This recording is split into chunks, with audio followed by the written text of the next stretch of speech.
So let's talk about the concept of hybrid players. Are they the future for rugby? I know it's not a new thing. We've had it with, obviously, South Africa, Rassie Erasmus. We've had it before in different iterations, but now we've had Steve Borthwick come out and say he's got Guy Pepper training in the backs, he's got Henry Pollock training on the wing, and Ben Earl training at centre, and they need him to play centre if there's an injury because they don't have any centres on the bench. Is this a new turn for England? Is this the future for England?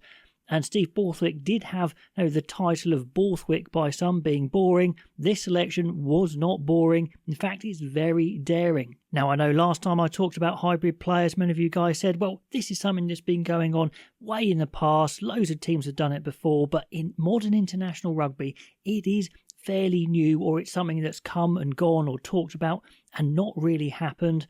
I guess the closest in the modern era is Rassie Erasmus using Quagga Smith in the centre on the wing sometimes, or picking 6-2 splits, 7-1 splits.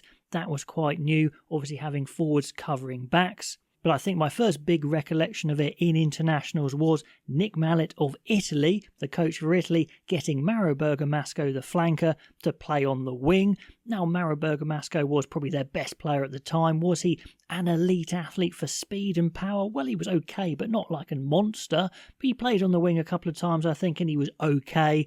And then he thought, I've got a better idea. Let's play him at scrum half. And I'll probably pop a clip in here.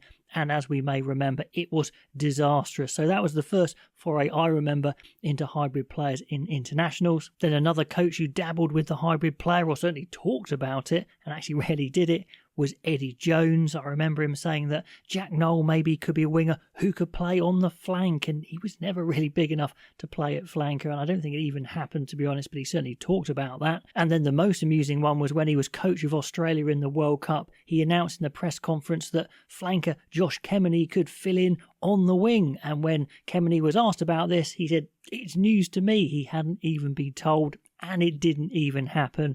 That was a big waste of time as well. So it's been talked about, and it's been talked about now here as well. Will we see it happen? Well, I think it's much more possible for England because they need centre cover. Will we see Pollock on the wing? That's going to be really interesting. They don't have a winger on the bench. Maybe we will. I didn't really consider Guy Pepper as one of those hybrid players because he's quick, but maybe not that quick. But yeah, potentially he could. And if a player like Ted Hill comes into the squad, he could absolutely play in the backs. In fact, in match reports, I've joked that he is Bath's best winger when he plays out wide in open play. So yeah, I think it's something that could work because flankers do have that all-round ability, and especially if you have flankers who are very explosive, like Ben Earl, really suited to 12. His physique is probably perfect for 12, as was Sam Simmons, actually, who used to play for England. Pollock, is he quick enough for the wing? Absolutely. He's a lot quicker than a lot of flankers. Pepper, like I said, I'm not so sure about. Ted Hill, absolutely. So the build is perfect, but the big downside is repetitions and experience. Training in a position a couple of times is all very well, but if you don't play, and this is the crux, if you don't play for your club in that position at least semi-regularly, you're simply not going to be as good in the situations you find yourself in. Let's say Henry Pollock is on the wing, and as a fine a player he is in open play, he's just not had as many situations defending on the wing as a winger. When do you drift? When do you not? When do you back off? When do you go up and smash? Maybe a flanker would be more likely to go up and smash and leave a 2-on-1 when they should have drifted and backed off.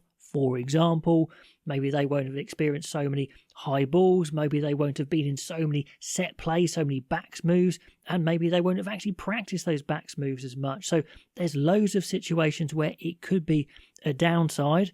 I think for 5-10 minute periods in the game, absolutely, or maybe even putting a hybrid player in there for a particular play that you've practiced. That could be interesting. But if an injury happens straight away and Ben Earl goes to 12 after a couple of minutes, you could get caught out. I don't think fitness-wise is going to be a problem these days. I actually don't think skill-wise is going to be particularly a problem because forwards train their skills a lot more than they used to. But I think it's also fair to say they don't train as much as backs do, say passing the ball on the move, long passing, that sort of thing. It is going to be a slight weakness potentially. So I think it is possible that Pollock and Pepper and Ben Earl and Ted Hill could be hybrid players. They have the perfect physique. They've got fantastic power and speed, but you'd have to train it. And really what you'd want is a system where the union controlled the clubs or had a lot of influence over the rugby side of the clubs. England have a bit of influence with the medical side with their dual contract players, their enhanced contract players, but they don't have control of any of the rugby side.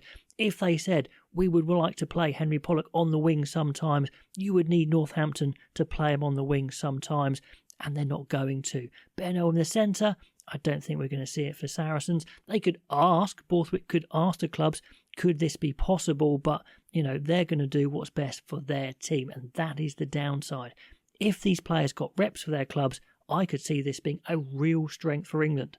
That being said, I'd like to see it. It's very interesting. I think it could absolutely work. But no, it only takes 1 or 2 mistakes to lose a match. So you could do something amazing and then make a bit of a schoolboy error because you haven't played in that position and lose a match. So I think it could get big headlines if it works and big headlines if it doesn't work. But I'll finish with a positive that for England, I do think it makes sense. They have a lot of strength in their back row. Even with Tom Willis leaving for France and Jack Willis already left and then a few injuries here and there, they have a lot of players who could absolutely do this. And if they get it right, maybe it will work. But man, they could do with them getting those reps in those clubs. I mean, we've had loads of comments saying Freddie Stewart should play 12. He's got a fantastic build for it and his agility side to side might not be so much of an issue. Well, yeah, maybe he would, but he's not going to play there for his club, so it's not going to happen. Faye-Wabosa would make a great 13, many people say, and he would if he plays there a bit for his club, and it's probably not going to happen. So that's the big drawback for sure, but it could happen if they get loads of reps for England in those positions. I guess that's the way to make up for it, to get them playing for the team you actually control. It's an interesting one. I can't wait to see it. Is it a good long-term solution? I'm not so sure, but it's going to be exciting to watch. Let me know your opinion on the hybrid player theory down below, and is it going to work for England? Anyway, guys, do like, do subscribe, and I'll catch you next time.